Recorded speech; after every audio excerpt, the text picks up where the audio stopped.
বিয়ে শাদী করবেন, আপনি স্ত্রীকে নিয়ে ঘোরেন, স্ত্রীকে নিয়ে আল্লাহর সৃষ্টি দেখেন, স্ত্রীকে নিয়ে আপনি বাইকে ঘোরেন, রিক্সায় ঘোরেন, চটপটি খান, ফুচকা খান, আইসক্রিম খান, কোনো সমস্যা নাই। এবার তো যুবকরা বলবো যে ভাই বিয়ে শাদী তো দেয় না, কি করব? আমি পরামর্শ দিচ্ছি বড় ভাই হিসেবে, প্রথমে হালাল রিজিকের সোর্স করতে হবে।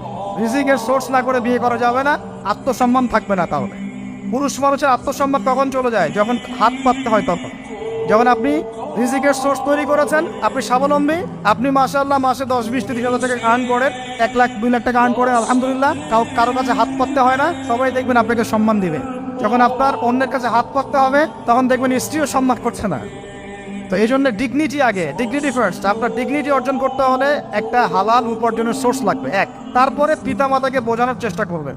যদি কাউকে পছন্দ করেও থাকেন, না দেখেই বা শুনে যে হ্যাঁ ওখানে একজন নিন্দার মেয়ে ইত্যাদি, তাহলে পারিবারিকভাবে বিয়ের প্রস্তাব পাঠাবেন, নিজে পণ্ডিতি করতে যাবেন না, পারিবারিকভাবে পাঠাবেন। যদি রাজি হয় আলহামদুলিল্লাহ, রাজি না হলে কি নিজে নিয়ে পালায় যাবেন?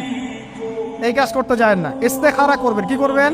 ইস্তেখারা 2 রাকাত নফল নামাজ পড়ে আল্লাহর কাছে দোয়া করবেন। হিসনুল মুসলিম বইটা কিনবেন, ওখানে দেখবেন ইস্তেখারার দোয়া আছে। ইস্তেখারা মানে হচ্ছে আল্লাহর সাথে পরামর্শ করা।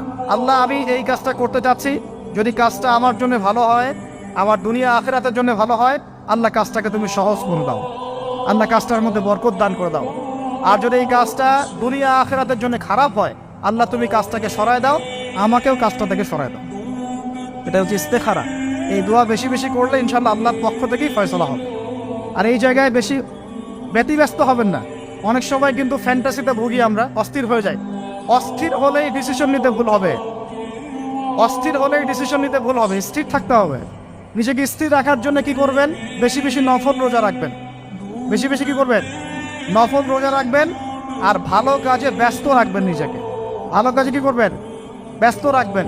একা একা থাকলে আর এই যে খারাপ সার্কেলের মধ্যে থাকলেই মাথার মধ্যে শয়তান ভর করবে, তখন দেখবেন অস্থির হয়ে গেছেন আপনি। আর স্থির হওয়ার চেষ্টা করেন, ভালো কাজে ব্যস্ত রাখেন, হালাল পথ অবলম্বন করে হারাম থেকে বেঁচে থাকেন। এখন যে জায়গায় আসছিলাম, এখান থেকে আস্তে আস্তে শেষের দিকে যাবো। দেখুন, আল্লাহ পাক যে বিষয়গুলোকে ভালোবাসতে বলেছেন, আমি ভালোবাসবো। এই ভালোবাসা জায়েজ, হালাল। এই ভালোবাসার উদ্দেশ্য আল্লাহর সন্তুষ্টি অর্জন করা। এই ভালোবাসার উদ্দেশ্য এই নয় যে আমি যাকে ভালোবাসি তার কাছে আমি কিছু প্রত্যাশা করছি।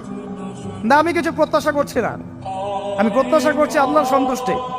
তখন দেখবেন সে আপনাকে কষ্ট দিলেও আপনি সবর করতে পারবেন। কেন সবর করতে পারবেন? কারণ আপনি তো আল্লাহর সন্তুষ্টির জন্য তাকে ভালোবাসছেন, আপনার তো কোনো স্বার্থ নাই। এখন আপনি দেখবেন রিল্যাক্স থাকতে পারবেন, সম্পর্ক টিকেও থাকবে, এবং আপনি ক্ষমা করতে পারবেন মানুষকে। যখন নিজের চাওয়াটাকে আপনি ইনফোর্স করতে চাইবেন, তখন কিন্তু আপনি এই সম্পর্ক নষ্ট করে ফেলতে পারেন, কারণ আপনি হক পাচ্ছেন না। সামনে আসেন, এবার আমরা কি ওয়াদা করতে পারি যুবক ভাইরা, ইনশাআল্লাহ তাআলা আমরা হারাম পথে যাবো না, হালাল পথে থাকবো। এই সমাজ থেকে জেনা বন্ধ করতে হবে, এই সমাজ থেকে ফ্রি মিক্সিং বন্ধ করতে হবে, এই সমাজ থেকে সমস্ত পতিতালয়কে বন্ধ করতে হবে। বন্ধ করে আমরা সামাজিক উদ্যোগ নিয়ে, প্রয়োজনে আমাদের পলিটিক্যাল পাওয়ারকে কাজে লাগিয়ে সমস্ত পতিতালয়গুলো বন্ধ করে ওই মেয়েদের রিজিকের জন্যে আমরা বিকল্প ব্যবস্থা করবো। ইনশাআল্লাহ আমরা টাকা পয়সা একত্রিত করে তাদের জন্য কর্মসংস্থান করতে পারি না? এইগুলো কাজ করে নারীর অধিকার প্রতিষ্ঠা করা যায় না? নাকি রাস্তাঘাটে গাড়ি স্লোগান দিয়ে প্রতিষ্ঠা করা যাবে? সমস্ত যে নোংরা জায়গাগুলো আছে এগুলো বন্ধ করে ওই মেয়েরা কিন্তু কারো মা, ওরা দেখবেন কারো বোন, কারো স্ত্রী বা কারো সহধর্মিনী কিছু একটা হবেন। তারাও কিন্তু মানুষ, হয়তো অন্ধকার জগৎ হারিয়ে গেছে, দালালের খপ্পরে পড়েছে বা পেটের দায়ে পড়ে কাজ করছে। যদি আমরা তাদের জন্য বিকল্প ব্যবস্থা করে দিতে পারি, আল্লাহ পাক আমাদেরকে তৌফিক দান করুন, তাদের জন্য কর্মসংস্থানের ব্যবস্থা করতে পারি, একটা মেয়েও এই হারাম পথে যাবে না ইনশাআল্লাহ। আমরা কি এভাবে নারীর অধিকার প্রতিষ্ঠা করতে পারি না? আমরা কি এতিম মেয়েদের দায়িত্ব নিয়ে করতে পারি না?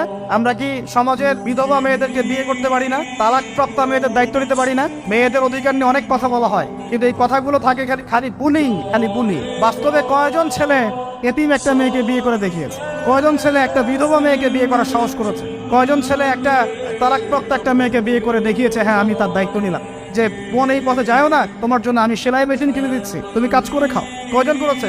শুধু এসব বলি আওড়ানো হবে না, আমাদেরকে কাজ করে দেখাতে হবে। আল্লাহ পাক তৌফিক দান।